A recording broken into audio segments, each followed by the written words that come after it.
Well guys, Labour have set off Twitter, or should I say the Corbynista tosspot's on there anyway. It all started last night when Labour leader and man of the working class Sir Keir Starmer, or better known these days as Captain Obvious, who came out talking about this new Labour focusing on being patriotic.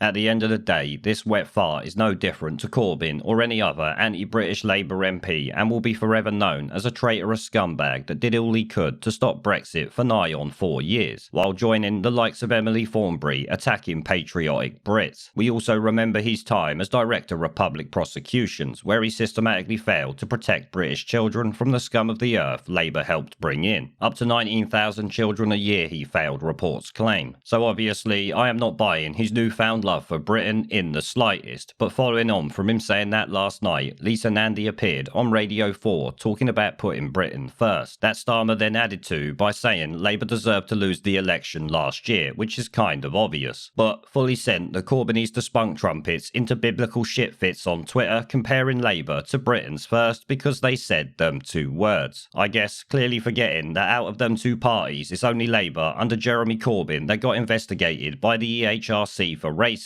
But obviously we know Corbynistas don't give a toss about facts or reality, and as such Twitter is absolute comedy gold not seen since last year, so let's take a quick look at that. And here we have one that's just popped up literally 2 minutes ago. British jobs for British workers. Racist immigration mugs. Now Labour resort to Britain first, morally bankrupt. Well, they were morally bankrupt, but them actually putting Britain first wouldn't be my idea of being morally bankrupt, though like I've said, we already know that is not what they meant. Scotland in the UK is run by the Tories or a Labour Party that has no value. Independence clearly now the majority choice for the people of Scotland. I guess this complete fucking idiot forgot the SNP is actually in charge of Scotland, though they are only a puppet government. And obviously he is responding to Rachel Shabby this morning that kicked this all off. Now Rachel Shabby pointed this out at like 7:30 this morning, saying Lisa Nandy on Radio 4 today on what's changed for Labour. We stand up for Britain, we stand up for the British people, we stand up for British interests, and we will always put that first. Got it. From now on, it will be Britain first. Which obviously shows that Lisa Nandy didn't really say anything of the sort, but this lefty spunk trumpet Rachel Shabby has gone on to make out like they are practically supporting Britain first, which obviously they fucking ain't. They ain't gonna be anything like them, let's be honest. Keir Starmer will still be screaming for mass immigration and internationalism, as we already know. But Rachel Shabby went on, Corbyn's Labour was demonised for champion internationalism and an inclusive collectivism, supporting migrant and minority rights. Now it seems Labour is going out of its way to disassociate from those values. Because obviously they got the shit kicked out of them at the election last year, it would be common sense, but no one's really going to buy it. At the end of the day, everybody knows the whole Labour Party is as anti-British as Jeremy Corbyn or the BBC. Now obviously, it's no real surprise to see Rachel Shabby coming out with this crap. Let's be honest, she is a Corbynista spunk trumpet, as I've said many times before, but it was literally her deliberate misinterpretation of what Lisa Nandy said that has got Twitter up in shitfits. And I really love it, because given time, Lisa Nandy will come out and say that that is not what she was saying and backtrack like we know Labour always do. Because obviously, it was all just empty words. This is what Labour and the Conservatives are all about. And here we have the Socialist Voice. The new Labour Party logo and slogan resembles far-right Britain's first. In Sir Keir Starmer's focus on patriotism, no, it really doesn't. Just because the Union Jack is behind it does not make it the same as Britain's first, and certainly Labour is nothing like them. Under Starmer, Labour has already lost the trust of BAME communities and is now encroaching into right-wing by mimicking Boris Johnson and Nigel Farage. It doesn't matter what they do, it doesn't matter how much they scream and shout about patriotism or how much they love the UK, the voters in this country know they don't. We have seen this for decades now. It's not even up for debate at this point, because talking about anything that supports this country to these momentum-loving tosspots makes you essentially the devil. And here we have one from Jay. Lisa Nandy saying Britain's first isn't even a dog whistle. It's a fucking air horn. I'm ashamed I was ever in that party. 100 years my family gave to it, but no more. Which I'm sure you would all agree is fucking great news. news, they are losing voters at a rate of speed here, which, to be honest, actually probably ain't going to make much difference considering how much they got their ass kicked last year. Here we have Three-Toed Frog as well. The worst thing here is that Starmer isn't actually this deluded.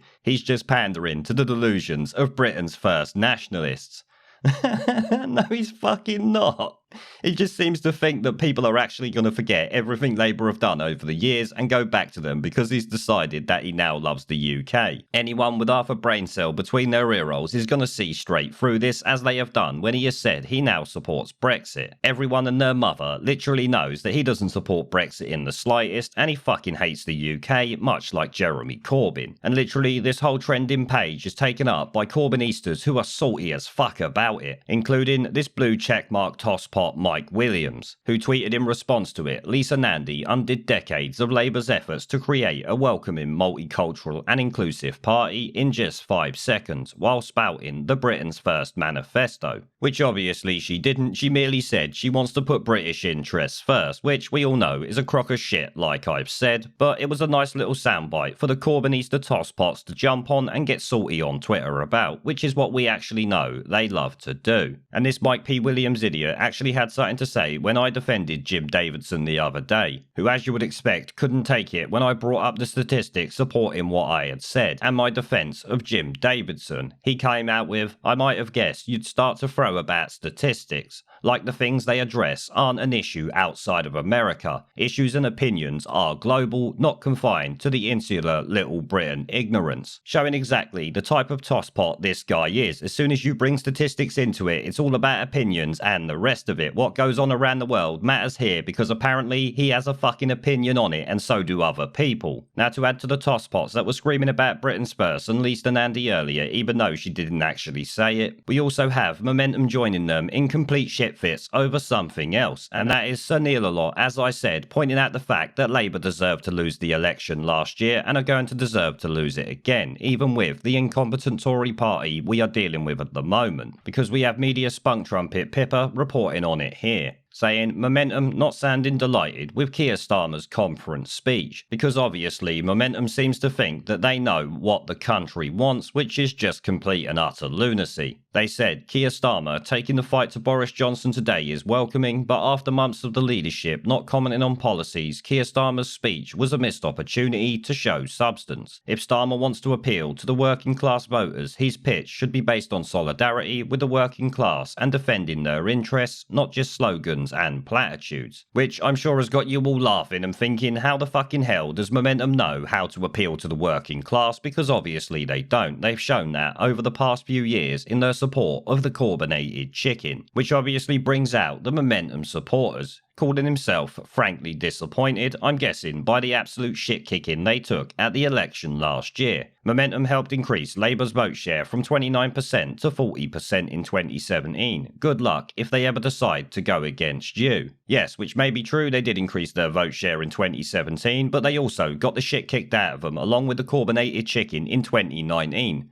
Greatest election defeat in 85 years is not a small thing, let's never forget that. And we'll take a quick look at one more. You should definitely go and check out this thread if you want a quick laugh. I don't really have much more time to be going into it. This video is already dragging on long enough and I'm rambling on too much as it is. Sharon says maybe Momentum should form their own party and mix things up a bit. It's clear what will happen now. BOD will get their own way with throwing Jeremy Corbyn out, and that's what all this speech is about. Which actually I 100% agree with. Yes, Momentum, start your own party just like the BLM movement have, so you can get utterly trounced at the election and we can laugh our asses off at you. The humiliation will be great and we can't wait to see it, so please, these two organisations, go and do it. Now I would say I find it really amazing that small statements like saying they're going to put Britain first, and obviously Sir Keir Starmer pointing out the unarguable fact that Labour deserved to lose last year has caused Twitter to go into absolute shit fits. We know it takes very little for that to happen, especially when it's Corbynista spunk trumpets that are leading the charge. Now like I said at the beginning, Labour are never going to win most of their voters back, especially in the red wall seats. But it does seem at least that Sir Keir Starmer is trying to kick the hard left out of Labour, which will obviously just force them to go scorched earth and probably take the Labour Party down with them. This will be great to see. There is a pattern consistent throughout history of oppressed people turning on the oppressors. slaves against their owners, the peasantry against the feudal barons, colonies, Mr. Verhofstadt, against their empires. And that is why Britain is leaving. And it doesn't matter which language you use, we are going, and we are glad to be going. We're off.